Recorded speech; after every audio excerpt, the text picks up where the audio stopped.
Pennyworth Season 1 is not good. I guess I liked it better than Gotham, or at least I got further in than I did Gotham. That's a low bar to clear, but I guess I have to give credit where it's due. But if I was to try to fix this show, step 1 would be...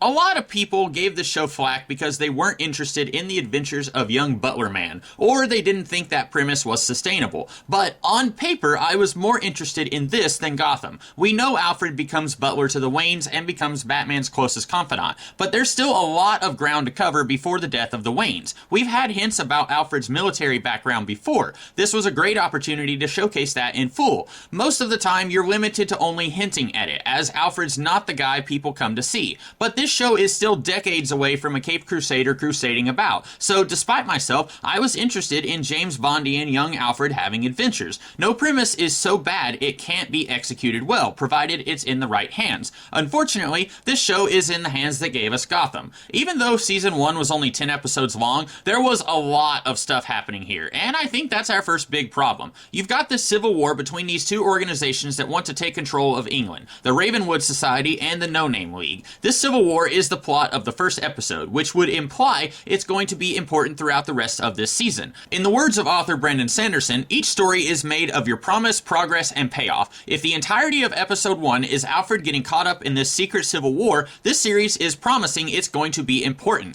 But at the end of the episode, Thomas Wayne says he may have more jobs for Alfred, but Alfred isn't interested. A protagonist who doesn't want to protag is a very difficult character to write. He's supposed to drive your story, but if he refuses to get involved in the conflict you told us is important, then what does he want? I suspect the people behind this show realized they had a problem, so they gave Alfred a couple of standalone adventures. He takes a couple of jobs with Martha Kane, future baby mama of Batman. He forms an alliance with a gangster who runs Whitechapel, but the series isn't interested in these standalone episodes either. It appears we were just killing time so Alfred could spend about half the season on a revenge quest. It seems the show wanted to be this. Alfred's fiancée gets killed by somebody not connected to any of the plots established thus far, and he goes down the rabbit hole finding clues until he can avenge her. Again, promise, progress, payoff. This is a breakdown of the season. 4 episodes promising these separate things. 4 episodes of progress on something unrelated to those promises, then 2 episodes getting back to the Civil War promised in episode 1. That's sloppy. Gail Simone coined a term, women in refrigerators, where a woman only exists to die and provide character growth for the male hero. It's not good.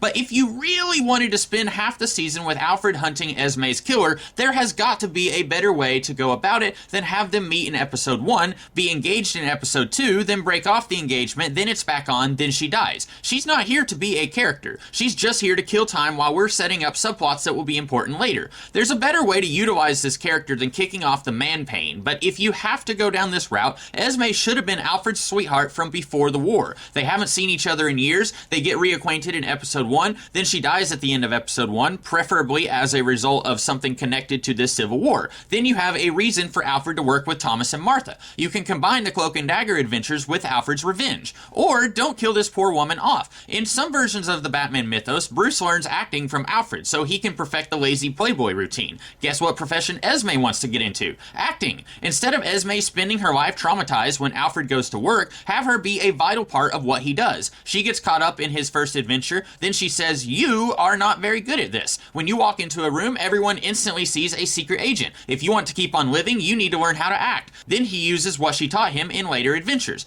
If you don't buy that a wannabe actress would get involved in the story like that, here's a thought. She's Thomas Wayne's ally from the CIA. They're dating, maybe engaged. She's not a professional actor, but she knows more about it than Thomas or Alfred. She teaches Alfred, they get closer, and during this time, our trio meets Martha Kane. Then you can set up the switch. Thomas and Esme break it off, Alfred and Esme can be a thing, Thomas and Martha can be a thing. This could be your main cast, with each member of your crew specializing in a specific skill that can be useful in their missions. I'd watch that show. The Civil War stuff is my least favorite part of the show, and that might be because the people making the show didn't signpost it properly. Pick which direction you want this series to go in, and focus on that. Revenge for the death of a loved one, ironically, even though I suggested something extremely similar recently, that's not what I would do here. I'd rather do the spy stuff with Thomas, Martha, and Esme.